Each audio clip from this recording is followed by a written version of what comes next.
So hello everyone, this is going to be our first video of USM Middle East layer. This channel will always keep this format. So this question today is very similar to the Uworld question with an ID of 15637. I just want to note that if you want to pause the video, go answer that question and come back for the explanation. Also, if you want to dive deeper into this topic, you can find in the Porcelain Beyond's lecture of Pyrimidine Metabolism. You're going to find all the information to answer today's question in this lecture. So let's get started. We have a 35-year-old woman, okay, Gravida 2 and Bora 1. All right, so she presents for prenatal evaluation. So this is just an introduction to teach us that she's actually pregnant. She conceived despite using condoms for birth controls. Okay. Her last menstrual period was 2 months ago and home pregnancy tests are positive. She has not been taking prenatal vitamins. So that is a very important sentence that we're gonna come back to later.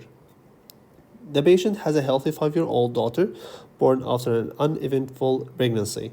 She has a history of rheumatoid arthritis managed with medication. I believe that is also a very important sentence that we have to come back to check later. All right, the patient denies tobacco, alcohol, or illicit drugs uses. Vital signs are stable, physical examination is unremarkable, and the lab test reveals an actual elevated in serum BHCG. So that is just a confirmation that the home pregnancy tests are positive. Ultrasound shows a normal gestational sac and embryo, so this patient is in fact pregnant. So the question is, this patient's unborn child is at the greatest risk of which of the following congenital defects. So again, the question is asking, this patient's unborn child is at the greatest risk of which of the following congenital defects.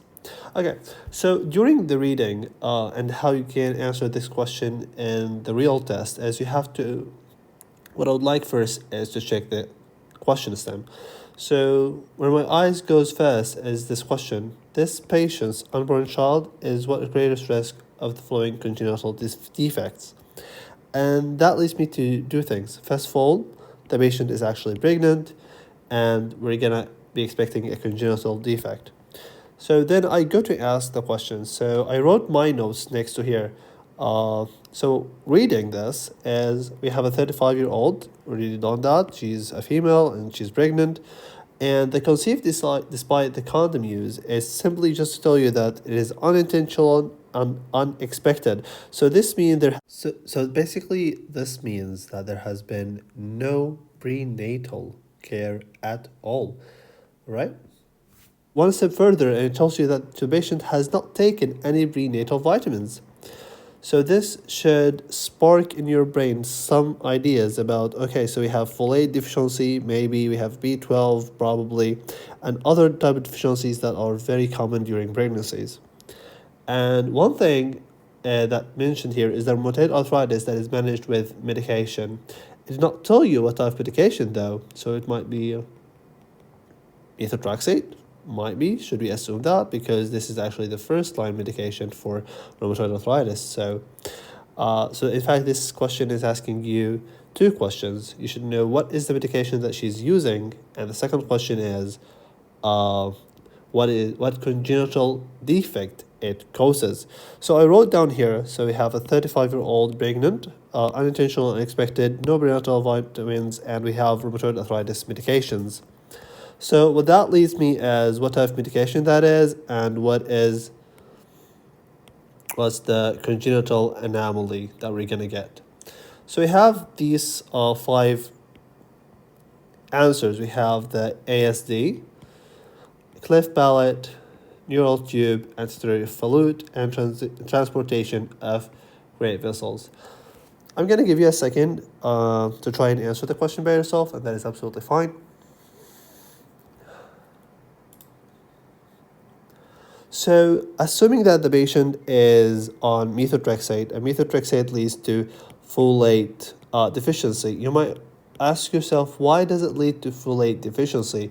Well, technically, it does lead to the folate not being used in the pyrimidine metabolism, and that's what we discussed here. This is a question about pyrimidine metabolism. So I believe the answer is neural tube defect, and the reason for that is, as I already said, the methotrexate causes low levels of folate, and that leads to neural tube defects. Okay, so that's how we answered the question. So let's get kind of into the understanding of how that happens. So in pyrimidine, I did not write the whole thing. You can absolutely check it out in the Beyond video or the first aid. So as I already wrote here, we have an expected pregnancy. That is a very major part of the question because she did not take any prenatal care. We have a rheumatoid arthritis medication, which is methotrexate. So we have BRBB and uric acid, and that leads to something called UMB. And UMB, in order to turn UMB to TMB, which is thiamine, that is very used in DNA replications and other type of things, and making nucleosides, etc. In order for that to happen, we have to use something called ribonucleotide reductase. Okay, so coming back here, we answered the neural tube defect because simply the methotrexate causes low folate, which leads to neural tube defect, and that is what the question is asking. So let's see here, we have unexpected pregnancy, as we already said, so there has been no prenatal care. The rheumatoid arthritis medication can lead us to think about methotrexate usage. Alright, so, what does methotrexate actually affect in the pyrimidine cycle? And that is very simple. So in the pyrimidine cycle, we have the BRBB and uric acid, and these together leads to the synthesis of UMB. In order for UMB to be turned into thiamine, we have to turn UMB into UDB, which is diphosphate. And the reason why we do that is because this enzyme only uses in ribonucleotides, alright? And that is why we need to turn the mono into the di, and then this leads us to DUDB, which then we can turn it back again to the monophosphate. I hope that this makes sense. This actually I face a lot of time trying to understand that, but basically you start with the monophosphate, turn it into double, and then you go through this enzyme, which is actually this is a very important clinical criteria, and a lot of questions ask about this enzyme. So hydroxyurea actually inhibits this enzyme, and that's why it has the immunosuppressants effect that it has. In addition, it increases hemoglobin F, which can be used in sickle cell anemia, of course. Alright, so the general idea and how we create the thiamine is the DUMB turned into the DTMB, okay?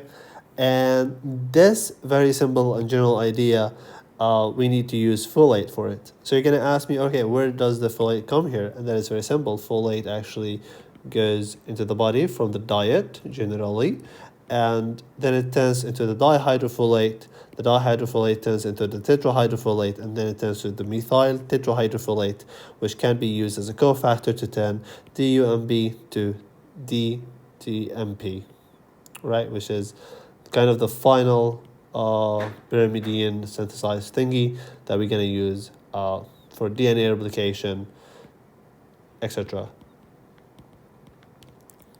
Okay, so what is the problem? Why methotrexate causes neural tube defect?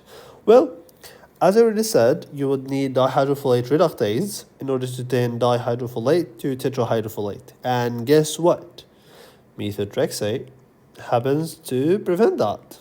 Yeah, it kind of inhibits it. And that leads to breaking of that cycle. So that leads to a break of that cycle. So we just don't have much DTMB anymore. And that leads, of course, in a newborn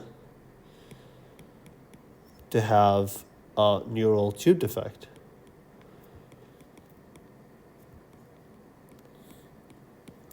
So this is our question today.